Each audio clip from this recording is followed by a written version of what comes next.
During the 1970s, gold's bull run from $35 per ounce to a high of $850 per ounce for a gain of 2,329% came during a time of rising interest rates.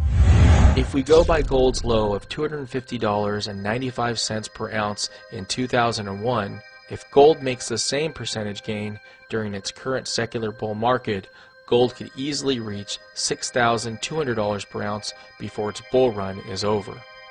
The best way to gauge inflation is to simply look at the price of gold. Gold is the most stable asset the world has ever seen. In 1970, you could have bought a nice men's suit for 1 ounce of gold or $35. Today, you can still buy a nice men's suit for 1 ounce of gold, but $35 won't even buy you a nice t-shirt. Although the Federal Reserve doesn't admit it, they secretly watch the price of gold like a hawk.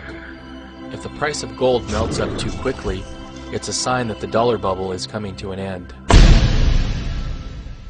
The silver market provides a window into what is happening in the gold market. Because the silver market is minuscule compared to gold, silver prices are usually very volatile and swing both to the upside and downside by much larger percentages than gold. Based on recent events in the silver market, it appears as though the Federal Reserve bailouts of Wall Street may have been in part to artificially suppress precious metal prices. On March 14, 2008, the very day Bear Stearns failed, we saw silver hit a multi-decade high of nearly $21 per ounce. Bear Stearns was on the verge of having to cover their short position, which could have easily sent it to $30, $40, even $50 per ounce. Instead, we see the Federal Reserve orchestrate a bailout where J.P. Morgan acquires all of Bear Stearns' assets with the backing of the Fed. Next thing we know, J.P. Morgan, they acquire the silver short position of Bear Stearns, manipulate the price to below $9 per ounce. The CFTC's own reports of November 2009 show that just 2 banks held 43% of the commercial net short position in gold and 68% of the commercial net short position in silver. In gold, these 2 banks were short 123,000 contracts, but long only 523 contracts. And in silver, they were short 41,000 contracts and long only 1,400 contracts. How improbable is that these 2 banks attract most of the investors who want to sell short? J.P. Morgan is now short approximately 30,000 silver contracts, representing 150 million ounces of silver. This is one of the largest concentrated short positions in the history of all commodities, representing 31% of all open COMEX silver contracts. Another 7 commercial banks are short a total of 35,000 silver contracts, combining for a total commercial net short position in silver of 65,000 contracts. This means commercial banks are now short 325 million ounces of silver that they will eventually have to cover by purchasing these 325 million ounces of silver back in the open market. This could create the largest short squeeze in the history of all commodities. Since the beginning of World War II, the world has consumed more silver for industrial uses than it has produced from silver mining and recycling. 70 years ago, the world had 10 billion ounces of above-ground silver inventories. Today, it is estimated that there are only 1 billion ounces of silver inventories left. Silver is currently only 1.5% the price of gold, despite the fact that above-ground inventories of gold have become much more plentiful than silver. In the first quarter of 2010, the U.S. Mint sold 9,023,500 American Silver Eagles, the most since the coin debuted in 1986, and up from 8,299,000 sold in the fourth quarter of 2009.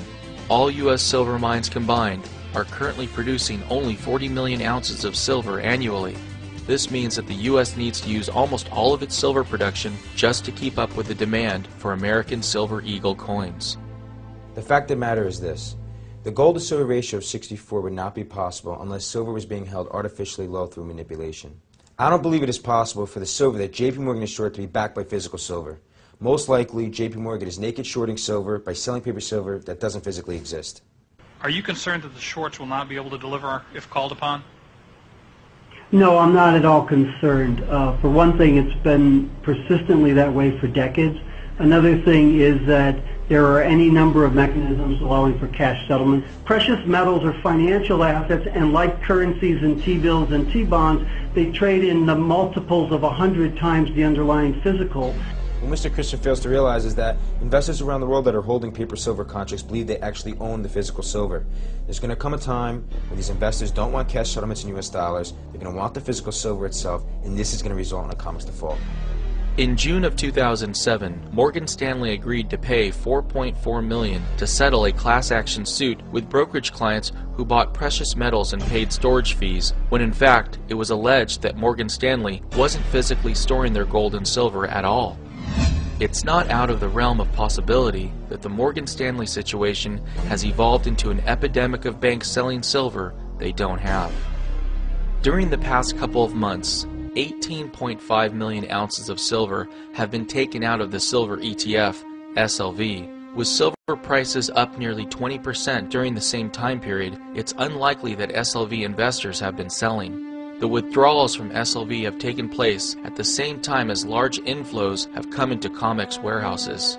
This means we could be seeing dealers who are scrambling for physical silver to deliver to their wholesale customers. If they are having to take their silver from SLV, it could be a sign that very little silver remains in unreported silver inventories. A major silver short squeeze could be imminent. Based on the government's own CPI index, silver's all-time high in January of 1980 of $49.45 per ounce would equal $138 per ounce in today's dollars. If you account for how the government's CPI index understates inflation, silver's real inflation-adjusted high in January of 1980 was $440 per ounce. If we see a COMEX default and a short squeeze as investors around the world demand physical silver, the price of the physical silver could rise astronomically from its current level of $18 per ounce. Based on gold's current price of $1,150 per ounce and the historical gold-silver ratio of 16, a silver price of about $72 per ounce could be realistic as soon as JP Morgan's manipulation comes to an end.